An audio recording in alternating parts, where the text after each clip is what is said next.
Alors, investir après 50 ans aux Antilles, quand on habite en Hexagone, comment faire? Alors, investir après 50 ans, il faut déjà avoir préparé son apport, donc je le répète. Pourquoi? Parce que comme le temps sera un petit peu plus réduit, Mhm. donc là, si on ajoute 50 plus 25, on est à 75 75, ans, âge fin de prêt. Je l'ai dit, lors de la précédente interview, c'est vraiment les deadlines pour les assurances emprunteurs groupes. 75 ans? 75 ans, âge fin de prêt. D'accord.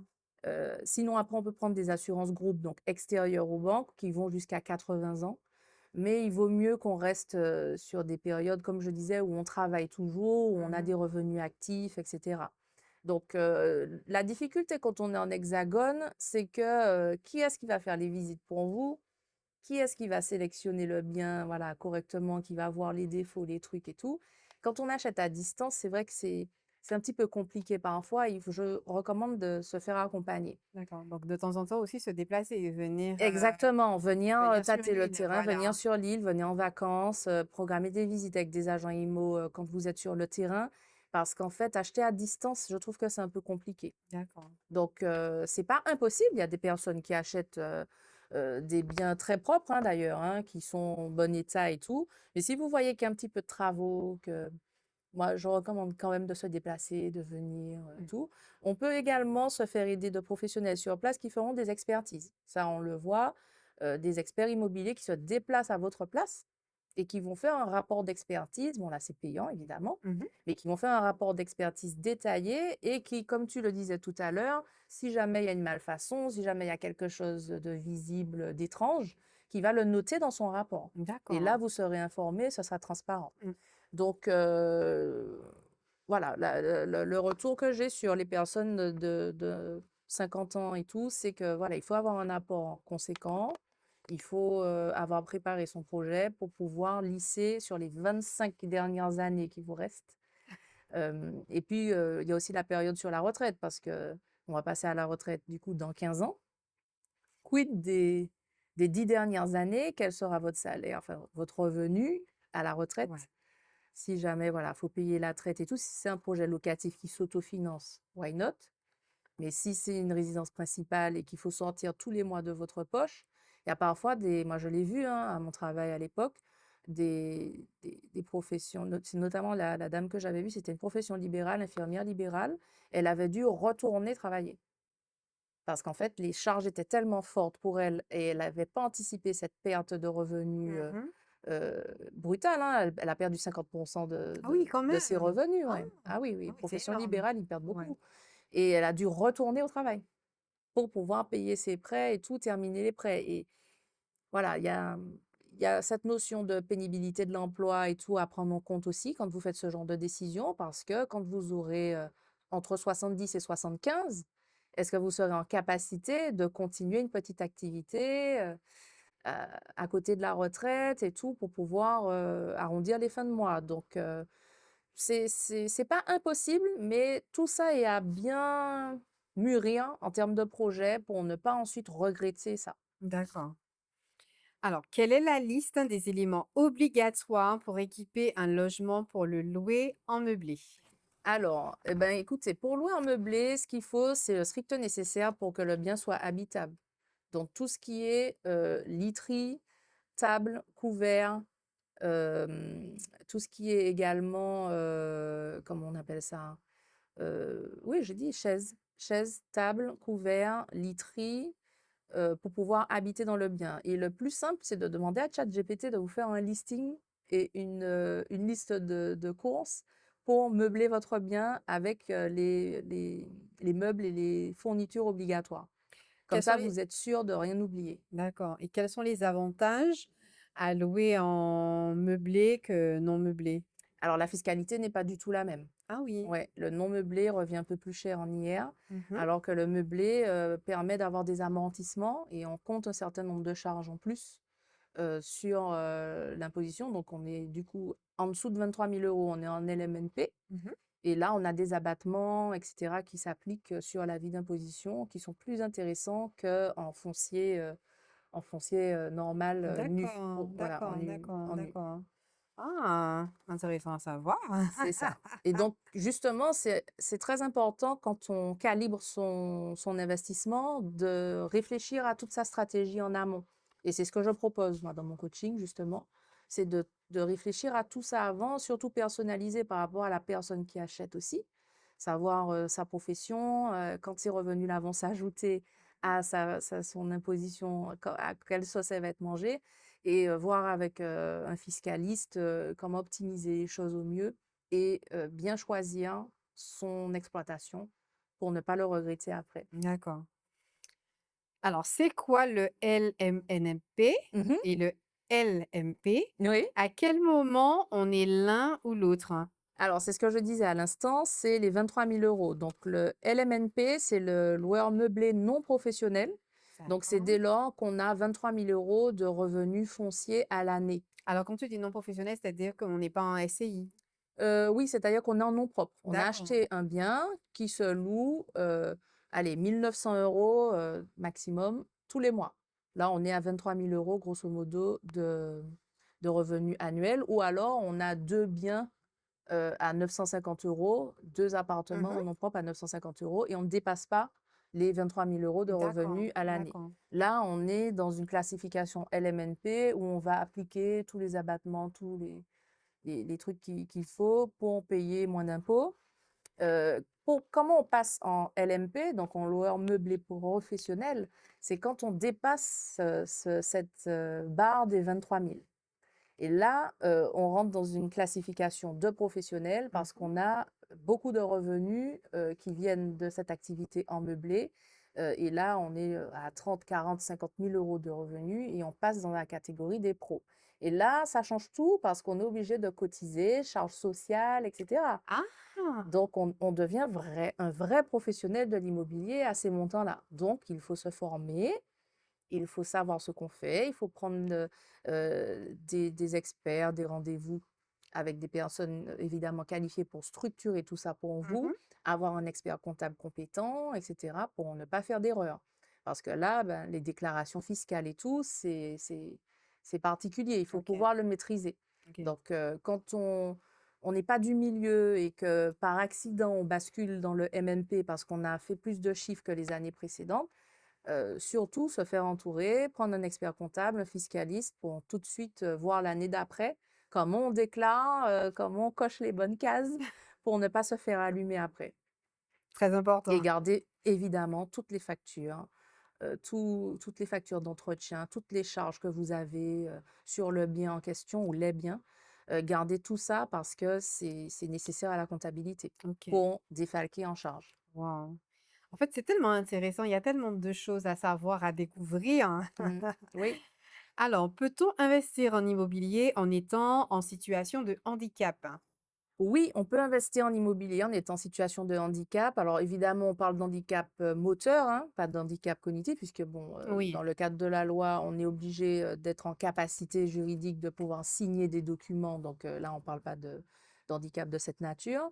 Maintenant, vous êtes handicapé moteur et vous avez votre prestation d'handicap tous les mois. C'est Mm. considéré comme un revenu fixe. Ah Donc, ouais? oui, c'est considéré comme un salaire puisqu'on sait que vous allez l'avoir toute votre vie. Donc, ces revenus-là sont dans votre avis d'impôt, etc., dans vos revenus déclarés. Vous pouvez parfois avoir une activité à côté, parce qu'il y a certaines personnes en situation de handicap qui arrivent à avoir même des boulots à mi-temps ou Mhm. à plein temps et tout. Donc, du coup, tous ces revenus-là sont regardés et l'analyse est pareille que pour quelqu'un qui n'est pas handicapé. Voilà. D'accord. Maintenant, en ce qui concerne l'achat en locatif, il n'y aura pas de distinction particulière. La seule chose où on va dire que les personnes en situation de handicap ont un avantage, c'est sur la résidence principale, parce qu'ils peuvent cumuler plusieurs dispositifs qui permettent d'avoir des aides, l'adaptation notamment. L'ANA propose 10 000 € pour adapter le logement en accessibilité. Oui. Voilà, il y a des petites aides comme ça qui sont cumulables pour permettre de faire des travaux. Et il y a bon, le prêt à taux zéro que tout le monde peut avoir également. Et dès qu'on cumule tout ça, on peut se faire une petite rénovation, un petit bien. Bon, bien sûr, prêt à taux zéro, il faut y vivre pendant 6 ans. Il faut? Voilà, il faut y vivre pendant 6 ans Ah, quand on a un prêt à taux zéro. Et après, on peut passer le bien en locatif si on veut. ok, Voilà. d'accord. Donc, c'est on va dire que c'est par ce biais-là que ça peut être intéressant. Mais oui, non, il faut pas s'exclure d'office parce qu'on a un handicap, se dire que l'immobilier, c'est pas pour nous. Non. Dès qu'on a des revenus réguliers, l'analyse de l'endettement se fait exactement pareil que pour un valide. Très bien. Si je commence par l'investissement locatif, ma Mhm. banque me financera-t-elle par la suite ma résidence principale? Oui, alors il y a des personnes qui commencent par le locatif. D'ailleurs, moi, c'est ce que je recommande aussi. Parce que surtout quand on est jeune et qu'on fait parfois des choix, voilà, hein, à 25-30 ans, on n'est peut-être pas établi, on n'est peut-être pas en couple, on n'a peut-être pas construit sa vie professionnelle à un endroit particulier. Mhm. Des fois, acheter sa résidence principale à ces âges-là, c'est pas adapté parce que la situation peut changer dans les 10 prochaines années. Et soit tu es muté, tu travailles ailleurs et ben, Heu, tu as acheté un endroit où finalement tu as plus envie de vivre, soit, tu as acheté un T2 et finalement, ben, tu es en couple, tu as des enfants et l'appartement est trop petit. Donc il faut, en tous les cas, faire son premier achat comme si c'était un investissement locatif.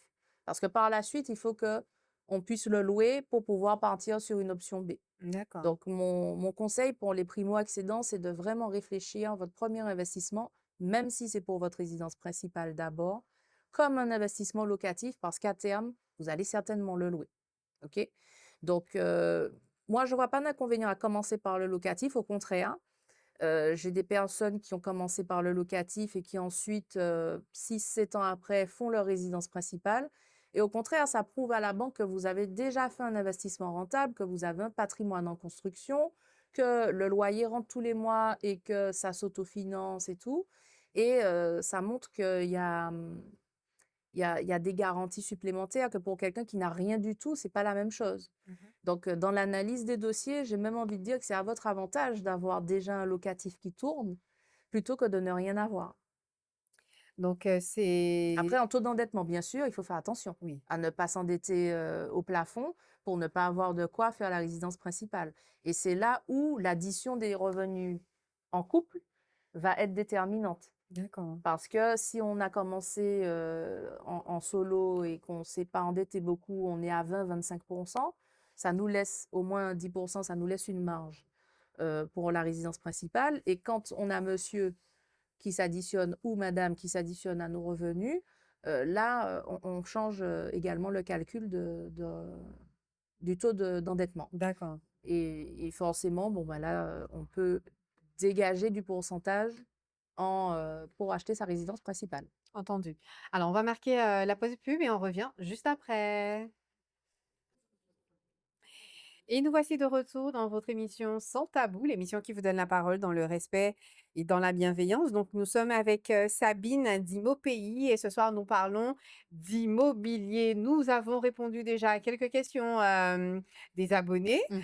On va revenir un petit peu sur l'assurance emprunteur. Oui. Alors, à quoi sert exactement cette assurance? Alors, l'assurance emprunteur sert dans le cadre de l'immobilier à couvrir les charges du prêt en cas de décès de l'un ou l'autre des emprunteurs. Mhm. Donc, je prends l'exemple d'un couple marié. Monsieur, madame, vous êtes chacun assuré à 100%. Monsieur décède, eh ben, madame n'a plus rien à payer et l'assurance couvre la dette entièrement. Ah oui, Donc, vous n'avez plus de mensualité à payer à la banque et l'assurance va régler la dette. Donc, pareil, si vous avez des enfants, etc., vous décédez, ben, les enfants n'auront rien à payer, la maison sera complètement soldée par l'assurance emprunteur et eux, ils vont hériter du bien net de dette. waouh, Voilà, ça sert à ça. Il y a aussi, donc dans l'assurance emprunteur, ce n'est pas que le décès, il y a perte totale d'invalidité, etc., ou partielle. Là, c'est dans le cas où on a un accident de la vie, et on se retrouve handicapé, on se retrouve à ne pas pouvoir travailler à 100% et on a une diminution de nos revenus, etc. Là, pareil, il y aura une prise en charge du manque à gagner de votre ancien salaire par rapport au mhm, nouveau pour pouvoir pallier à la perte partielle que vous avez. Et ben, en cas du coup de perte totale, là pareil, c'est la banque qui solde le crédit à votre place. d'accord, Parce d'accord. que vous n'avez plus les revenus pour payer, donc du coup, c'est inclus dans l'assurance emprunteur. entendu. Donc, comme risque. OK. Donc l'assurance emprunteur, c'est uniquement en cas de décès, Mmh. d'un des Oui, conjoints, pardon, d'un des emprunteurs. voilà, d'un des emprunteurs et en cas de perte, Perte d'autonomie d'autonomie totale ou totale ou partielle. partielle. Voilà, c'est ça. D'accord, d'accord, Perte d'accord. irréversible, ouais. Et de toute façon, lorsqu'on contracte, un prêt immobilier, Mmh. obligatoirement, nous avons cette assurance. C'est ça, c'est ça. C'est une assurance, on va dire qui est obligatoire, hein, parce que personne, aucune banque ne va vous faire un prêt de 300 000 € sans vous mettre une assurance derrière, parce que voilà, demain vous mourrez. Je prends un exemple où vous avez des enfants en bas âge, vous leur laissez une dette de 300 000 €, qui est-ce qui paye? Ouais. C'est pas possible. Une assurance, autant des assurances prêts conso, c'est facultatif. Mmh. Autant sur des prêts immobiliers, c'est absolument obligatoire. Aucune banque ne va vous prêter sans ça. D'accord, entendu. Voilà. Merci, merci pour la réponse, hein. Mmh. Alors, comment calculer une rentabilité nette simplement? Alors la rentabilité nette, simplement, c'est le total de vos revenus locatifs, de l'année, que vous allez, diviser par le prix, d'acquisition Mmh. de votre bien et que vous allez multiplier par 100 et du coup, vous allez avoir un pourcentage, on va dire brut et ensuite net de charges, parce qu'il faut aussi retirer les charges en net. Donc du coup, il y a d'abord le calcul de la rentabilité brute, ensuite le calcul de la rentabilité nette de charges et après la rentabilité nette. Celle-ci, c'est la rentabilité nette d'impôts. Ah! Parce que voilà, une fois qu'on a retiré les charges et tout, on a encore les impôts derrière. Donc, Mmh. tout ça, ça se calcule assez simplement une fois qu'on a le prix, les loyers encaissés, le prix d'acquisition et les charges qu'on a. Euh, Moi, j'utilise ChatGPT, hein, je ne vais pas mentir, l'IA fait des calculs Mmh. très pro. Donc, vous mettez tous les éléments pour l'IA, pour lui expliquer que voilà, vous avez tant de loyers, tant de trucs, l'appartement a coûté tant, les charges ont coûté tant cette année. Calcule-moi ma rentabilité brute, nette et net, et il va vous faire un résultat top. Mmh. Est-il intéressant d'investir, par exemple, dans un appartement avec, une copropriété? Parce qu'on sait que des fois, les copropriétés, ça reste un petit peu compliqué, les charges peuvent être quand même lourdes Mhm. également. Mhm. Donc est-ce que tu conseilles, d'investir dans un appartement Ouais. avec, une copropriété? Alors, déjà, les personnes qui investissent dans des appartements, elles ont généralement pas le choix. Si elles Ouais, investissent dans l'appart, c'est qu'elles n'ont pas la capacité pour la maison, des fois. d'accord. Ou des fois, c'est juste un choix de vivre en appartement parce qu'elles ont envie aussi. Mais ça ne doit pas être un frein, la copropriété en elle-même, parce que de toutes les façons, vous allez avoir des charges d'un côté comme de l'autre. Les charges que vous allez mettre dans la copropriété tous les mois pour payer l'ascenseur, le ménage, l'entretien des communs, etc. Dans une maison, vous allez les mettre dans le jardinier, dans l'entretien de votre maison et tout. Donc forcément, c'est un argent qui va sortir Ouais. aussi. Donc là où ça devient délicat dans l'analyse entre deux copropriétés, c'est la santé financière de la copro. Et là, effectivement, c'est vrai qu'on a des copropriétés ici qui ont des dettes et beaucoup de dettes, beaucoup de charges impayées parmi les copropriétaires. Mmh. Donc, effectivement, dans l'analyse, quand on est en phase d'achat, il faut demander bien sûr les 3 derniers PV d'AG, donc d'Assemblée générale, au syndic, qui est dans l'obligation de le fournir de toutes les façons, puisque à la signature chez le notaire, c'est demandé. Et vous pouvez comparer à ce moment-là et regarder, même quand vous avez des agents immobiliers qui font les visites et tout, pourquoi pas demander un petit peu plus d'infos sur la santé financière de la Mmh. copropriété, savoir quelles sont les charges exactement, parce que dans le calcul de rentabilité dont on parlait tout à l'heure, ça rentre impacter directement la rentabilité locative, hein. Mmh. Parce qu'une copropriété où il y a 260 € de charges mensuelles, c'est pas pareil qu'une copro où on est à 150. OK, Donc forcément, il faut faire un choix averti, en fait. C'est avant tout ça. Faut pas avoir peur et se dire: «Mon Dieu, il y a des charges de copro, donc j'achète pas». Non, d'accord. parce que tu vas acheter autre chose, il y aura aussi des charges d'entretien ailleurs. OK. Alors, je te pose la question parce que j'ai un abonné qui m'a dit, qu'il vit dans un appartement, hein, il y a une copropriété et ça fait déjà un peu plus de 3 ans que l'ascenseur, est en panne. Mmh.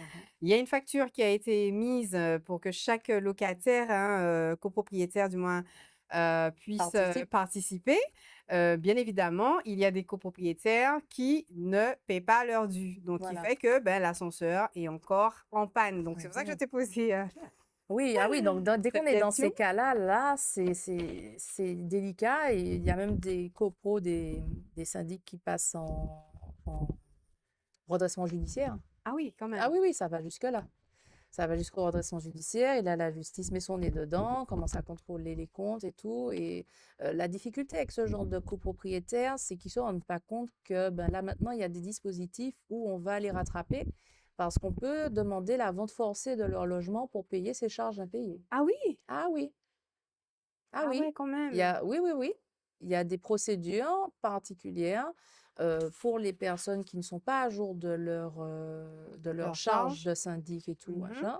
Et à partir de certains montants de dette, le syndic peut demander de vendre le bien aux enchères, etc., pour pouvoir récupérer sa dette. Et il y a des procédures en cours. Là, en ce moment, je sais il y en a beaucoup qui sont en cours dans certaines copropriétés et ça permet d'avoir des affaires. Parce que OK. ben, il y a des personnes qui peuvent en profiter et des copropriétaires qui se retrouvent, enfin des propriétaires qui se retrouvent dans l'urgence et qui mettent des biens en vente à cause de ça. Parce qu'ils savent qu'on va les forcer à vendre et que ça va mal se terminer. Donc, ils préfèrent vendre. Et là, il y a une action sur le prix et sur la négociation à faire. Et D'accord. on parlait la dernière fois de y a-t-il encore des opportunités, y a-t-il des bonnes affaires encore en Martinique et aux Antilles? Ben, sur des cas particuliers comme ça, oui, on peut faire une affaire. Mais, justement, tu parlais de vendre, l'appartement, aux enchères, Mmh. mais, ça se passe où? Ça se passe comment? Parce qu'on entend parler des enchères plutôt pour, l'automobile, mais, au niveau de l'immobilier, personnellement, je Ouais, n'ai jamais entendu parler de ça. ouais. Donc Alors je me suis pas encore attaquée au dossier, mais franchement, j'ai envie d'y participer, mais il faut avoir les finances, ouais. solides, hein, pour participer aux enchères. C'est vraiment pas donné à tout le monde et puis il y a des amateurs, des Donc en fait, professionnels, il hein. faut montrer patte blanche pour pouvoir, assister aux enchères. Ah oui, oui, déjà, D'accord. il faut passer N'importe par un qui, le tout avocat. venant, ne participe pas à ces enchères-là, en Non, tout le cas. tout venant ne peut pas D'accord. participer pour la simple et bonne raison qu'il faut laisser un chèque de caution à l'avocat qui va participer à l'enchère pour vous. Et si vous faites une enchère et que finalement vous n'avez pas le financement derrière pour payer le prix que vous avez annoncé à l'enchère, eh ben, il garde un pourcentage du prix, vous avez des pénalités à payer, etc. Donc, on peut se retrouver Ouais. voilà, avec une note de 20 000 balles à payer alors qu'on n'était pas parti pour ça et que finalement l'opération a foiré. Donc, il faut absolument avoir les reins solides quand on se lance dans les enchères. Il faut savoir ce qu'on fait, être accompagné d'un professionnel, donc un avocat D'accord. qui vous représente lors de l'audience. Vous lui dites jusqu'à quel montant vous pouvez monter pour l'enchère. Et lui, c'est lui qui parle à votre place et tout. D'accord. Alors, Entendu. comment on fait pour y participer et tout? Ben, normalement, les enchères sont censées être publiques, hein. Donc, il y a un tableau au tribunal de Fort-de-France pour la Martinique. Il faut aller voir, il faut le chercher, ce tableau. Il paraît qu'il est un petit peu caché derrière, machin. Donc, il faut chercher le mur en question où c'est affiché. Les dates sont publiques, tout est annoncé sur ce tableau. Il y a également des sites internet qui répertorient les ventes aux enchères qu'il y a et certaines newsletters d'avocats spécialisés Mmh. qui vous envoient régulièrement dans votre adresse mail les audiences, les biens, le descriptif et tout, et qui vous disent à quelle date vous pouvez visiter. Parce que dès qu'il y a des enchères et des biens comme ça à la vente, il faut être aussi prêt à dégainer, c'est-à-dire qu'on vous dit que la visite, c'est mardi à 8h30. Donc, il faut que vous soyez là mardi à 8h30, 8h30. montez au Vauclin, allez visiter la maison pour voir après si la semaine d'après, à l'audience, vous vous positionnez. Donc, il faut D'accord. avoir une réactivité. Et c'est pour ça que le tout venant ne peut pas. Parce Ouais. que il faut déjà être libre de son temps, pouvoir aller faire la visite à l'heure dite et tout, donner le chèque de caution et tout à l'avocat pour qu'il vous représente et tout. Et après, une fois qu'on se lance dans le bain, et puis en admettant qu'on n'ait pas beaucoup de concurrence ce jour-là, parce que ça peut arriver, Mmh. vous pouvez avoir un coup de chance, et puis vous vous présentez à l'audience, et puis il n'y a que deux Pékins, parce que c'est les vacances ou j'en sais rien, et vous pouvez remporter une enchère comme ça. Ça Ah, arrive.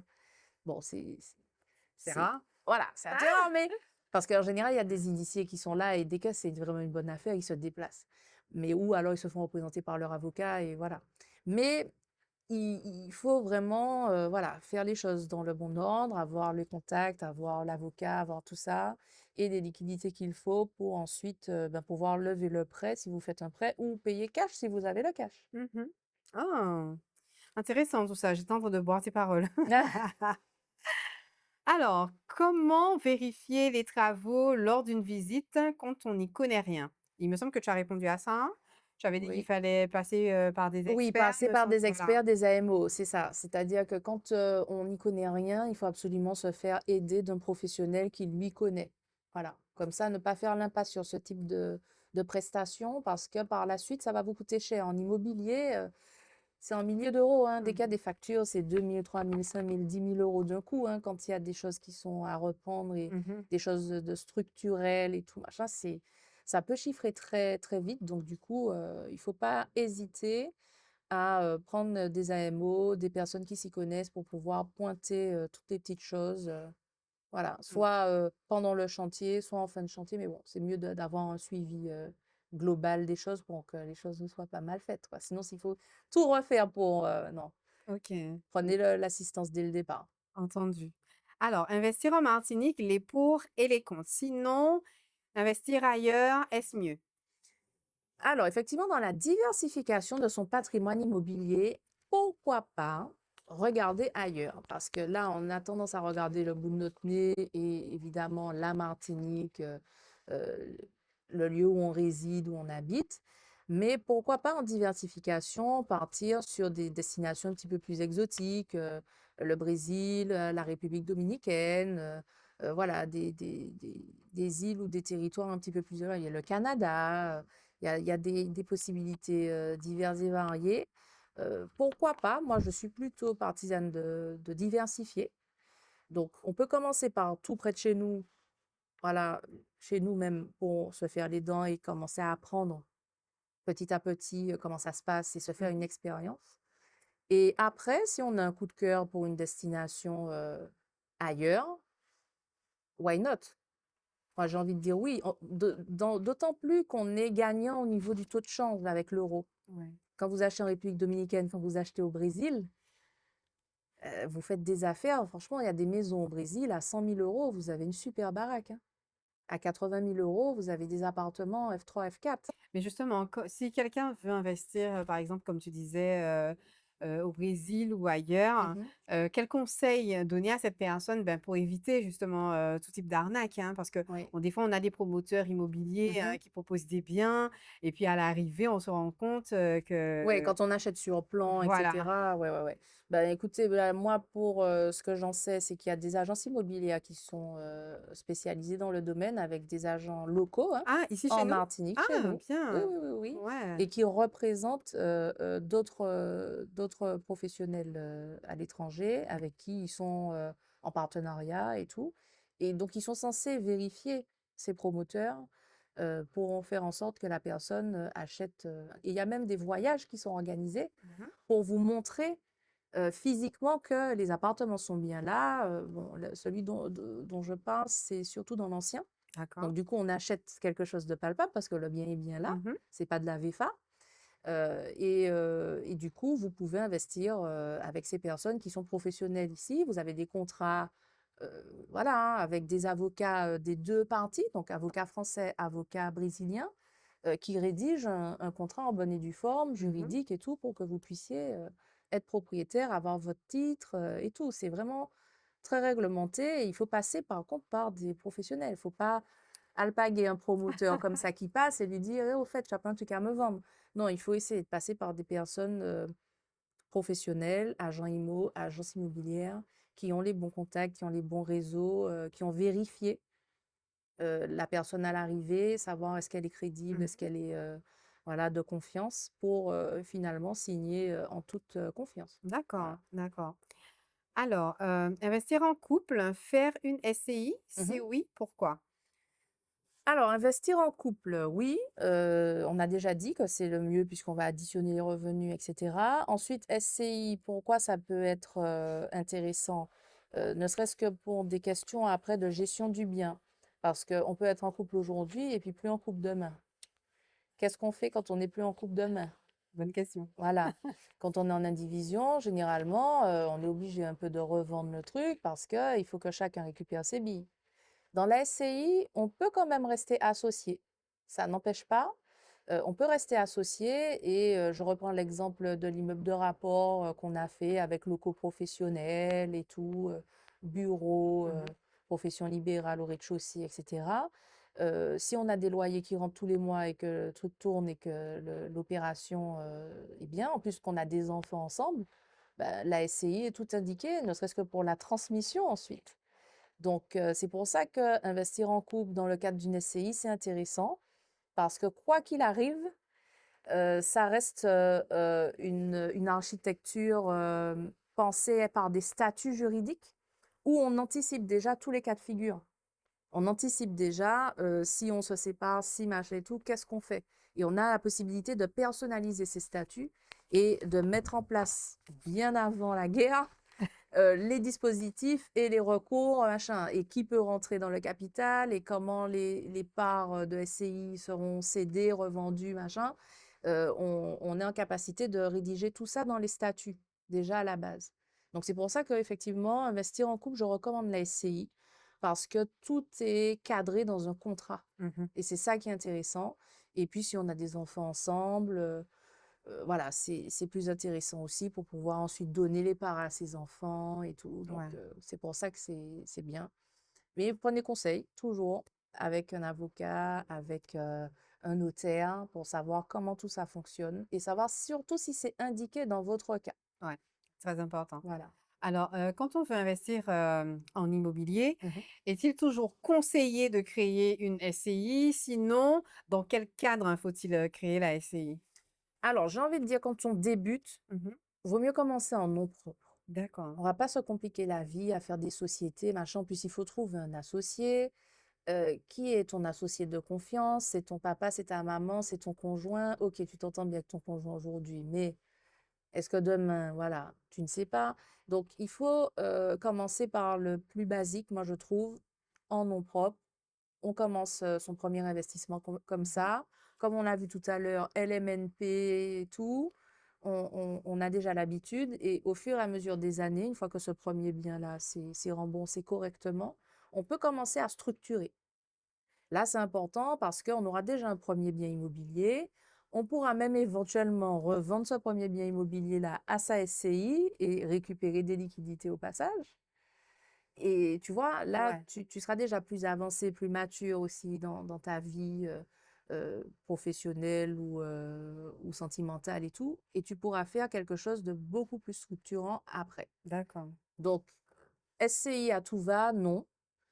Pas forcément. Il faut vraiment, que ça soit indiqué et qu'il y ait un intérêt fiscal à le faire ou un intérêt de transmission à le faire. Voilà. d'accord. Alors, est-il opportun de mettre des enfants mineurs dans une SCI familiale? Non, non, non, non. L'ajout d'enfants mineurs va poser problème au niveau du financement maintenant. Les banques n'aiment pas ça. Les SCI avec mineurs, ils n'aiment pas parce que, on engage des enfants qui sont complètement mineurs, qui n'ont pas donné leur avis sur pour contracter des dettes. Ah, Et ça, non. Donc, il vaut mieux les intégrer ensuite quand ils deviennent majeurs, donner des parts et tout, nue propriété, etc., démembrement s'il le faut. Mais intégrer des enfants mineurs, ça se faisait beaucoup à une époque. D'ailleurs, moi-même, j'ai été ah une ouais? enfant mineure et tout, qui a été dans le cas ouais, d'une SCI qui a été créée alors que j'étais mineure. Mais Et maintenant, ça se fait plus? voilà. Après, en réfléchissant, je ne sais pas si mon grand-père avait fait des prêts à cette époque. Je ne sais pas. Mais en tous les cas, aujourd'hui, ça ne se fait plus et c'est plus recommandé du tout par les établissements bancaires. Mmh. Ouais, ça peut même être un frein à votre dossier. Ah ouais, Mhm. carrément. Oui. D'accord. Alors, tu parlais justement du club des investisseurs parce que me semble-t-il qu'il y aura au mois de mai, Mhm. des ateliers. Oui. Alors, peux-tu nous donner plus d'informations pour ceux et celles qui souhaiteraient, par exemple, participer? Qu'est-ce qu'on va découvrir? Oui. Faut-il déjà avoir investi ou bien être, comment dire ça, dans la réflexion d'un projet immobilier? Mhm. Dis-nous tout. J'ai envie de dire tout à la fois. Donc, le Club des investisseurs immobiliers des Antilles-Guyane, c'est un club qui organise des événements réguliers pour parler d'immobilier. Donc, il y a des conférences, il y a des intervenants qui viennent régulièrement avec des thématiques bien particulières. On parlait d'investir à l'étranger, pourquoi pas? La semaine dernière, le club a organisé un retour sur un voyage qu'ils ont fait en Côte d'Ivoire pour des investissements là-bas, acheter des terrains, acheter de l'immobilier en Côte d'Ivoire. Et ils ont fait un partenariat justement avec des clubs d'investisseurs immobiliers en Afrique. Donc, quand on parle de diversification, on Mmh. peut aller loin. Et là, le Club des investisseurs IMO Antilles-Guyane l'a fait et là, œuvre dans ce sens-là depuis un moment. Donc là, ce qui va se passer au mois de mai, c'est qu'il y a des conférences qui sont organisées, notamment celle du samedi 9 mai. Donc, c'est de 8 heures à 15 heures à l'IMS et vous avez les places en vente sur Bizouk. Donc, je vais t'envoyer Oui. le lien, je vais t'envoyer le nécessaire. Et pour ceux qui me suivent sur Instagram et qui veulent les informations, je vais partager également en story les communications du Club des investisseurs immobiliers. Et ce sera vraiment une édition super intéressante parce qu'il y a une invitée de marque qui viendra de métropole Mmh. pour parler investissement immo, fiscalité, comment structurer les choses, etc. Et je pense qu'il y aura vraiment voilà, des tables rondes organisées sur des thématiques bien précises qui permettront aux investisseurs immo débutants ou confirmés d'avoir de la valeur. Et donc, j'ai envie de dire que c'est destiné à toute personne qui s'intéresse à l'immobilier de près ou de loin. Donc, si vous n'avez pas du tout acheté, il faut venir. Si vous avez déjà un premier investissement et que vous voulez en faire un deuxième, il faut absolument venir. Et si vous avez déjà un patrimoine conséquent et qui nécessiterait une restructuration, un arbitrage, etc., il faut encore plus venir parce que c'est de la structuration de gestionnaire de patrimoine, hein, carrément, c'est de l'ingénierie patrimoniale qui sera délivrée en partie sur les thématiques pour pouvoir imbriquer tout ce patrimoine, toutes ces choses, fiscalité, etc., dans son projet pour repartir avec les bonnes informations, revaloriser tout ce qui est patrimoine, succession, structuration, SCI, holding et tout. On va parler de tout ça. Donc, du coup, moi, je valide. Moi, ça fait déjà presque 2 ans. Ouais, 2 ans que je suis au Club des investisseurs immobiliers. C'est Pétricien qui est président. Et il fait un super boulot parce que ça permet d'avoir les bonnes informations pour avancer Mmh. et se retrouver surtout entre personnes intéressées par le même sujet. Et du coup, on se rencontre lors d'ateliers, lors de conférences, on parle de nos projets, on parle de ce qu'on vend, ce qu'on achète, ce qu'on recherche. Et parfois, on peut même faire du business entre nous, entre Ah, membres. Et ça, c'est super intéressant parce que les opportunités, justement, elles se trouvent là. d'accord. Ah bah, justement, comment, devenir membre de ce club? Alors, il faut se connecter sur le site internet du club. Donc, déjà, vous pouvez aller sur Instagram. Donc, c'est club.immobilier Antilles-Guyane tout collé. D'accord. Et vous avez les informations du site internet du club dans la bio. OK, Et vous d'accord. avez un espace devenir membre, etc. Mais avant de devenir membre, déjà, il faut venir participer à un des À ateliers, des à une des ateliers. conférences. D'accord. Parce que c'est là que vous allez voir l'énergie du club et tout. Et il y a des places qui sont accessibles aux non-membres. Donc, c'est ça qui est intéressant. Mmh. C'est que vous pouvez très bien participer à un, deux, trois ateliers sans être membre.